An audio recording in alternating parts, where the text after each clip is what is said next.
Qytetar, gati 5 vite më parë kur morëm mandatin qeverisës, korrupsioni nuk ishte thjesht perceptim, por realitet.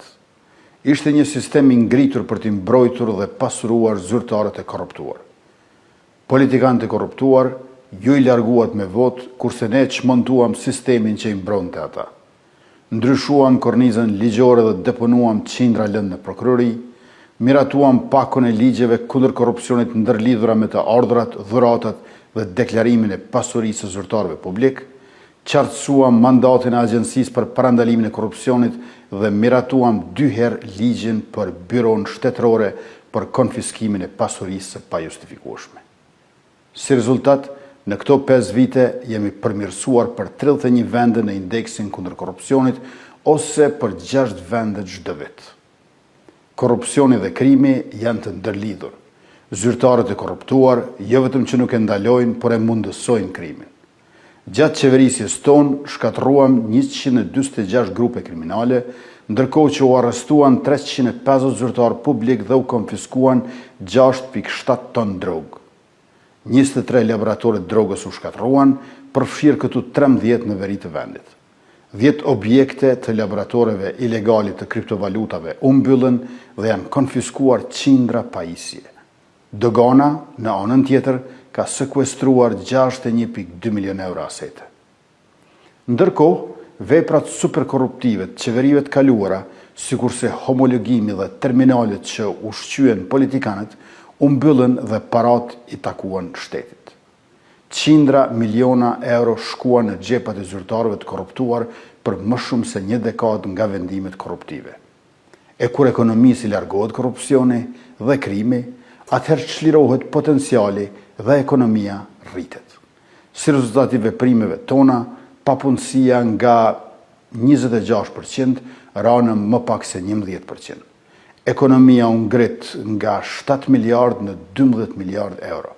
Buxheti i shtetit u rrit nga 2,4 miliard në 4 miliard euro. Rritja mbi 70% e ekonomisë dhe për 2/3 të buxhetit shtetit brenda 5 viteve është tregues më i mirë i luftimit të korrupsionit. Rezultatet edhe më të mira do t'i kishim sikur të mos bllokohej reforma antikorrupsion nga gjykata kushtetuese, sidomos byroja shtetërore për konfiskimin e pasurisë së pajustifikueshme. Por, siç e thot populli, kjo vetëm vonim se pështim nuk ka. Të dashur qytetar, transparenca është thelbi i strategjisë së re shtetërore kundër korrupsionit, e cila ka kaluar çdo vlerësim e diskutim publik. Me marrjen e mandatit të ri, do të miratojmë në qeveri dhe bëjmë udhëzues për institucione publike në hartimin e politikave të tyre.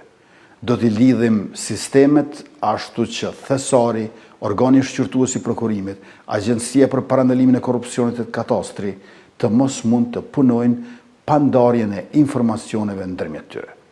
Do të sigurohemi që gjyqtarët dhe prokurorët përdorin sistemin elektronik për ndarjen e lëndëve, ashtu që të ndalohet përfundimisht abuzimi në trajtim lëndësh në vendimarrje, veçori kjo e dalluar e sistemit prokurorial. Kështu, çdo qytetar do të di saktë çfarë ka ndodhur me lëndën e tij në sistem. Kur është regjistruar, kur është trajtuar, pse nuk është trajtuar si duhet dhe kush bart pasojat për këtë. Një gjë e tillë do të ndihmojë vendimarrjen e Këshillit Gjyqësor Prokurorial në disiplinimin e gjyqtarëve dhe të prokurorëve e do të sjellë llogaridhënien e shumë kërkuar nga ky sistem karshi publikut. Dikur kishim shumë korrupsion e më pak zhurmë për prezencën e tij. Ai nuk luftohej sepse shteti ishte i kapur.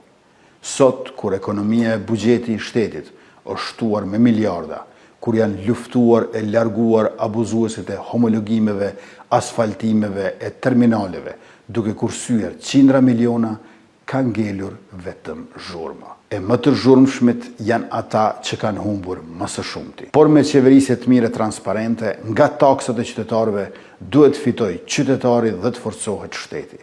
Për herë të parë fitojnë nënat e fëmijët, bujqit dhe fermeret, ushtria e policia, rendi dhe ligji. Të dashur qytetar, lufta kundër korrupsionit është detyrë e përditshme, një betim ndaj shoqërisë sonë dhe brezave që do të vijnë. Sot, në javën kundër korrupsionit, reafirmojmë angazhimin tonë për një shtet të drejtë, transparent dhe të përgjegjshëm.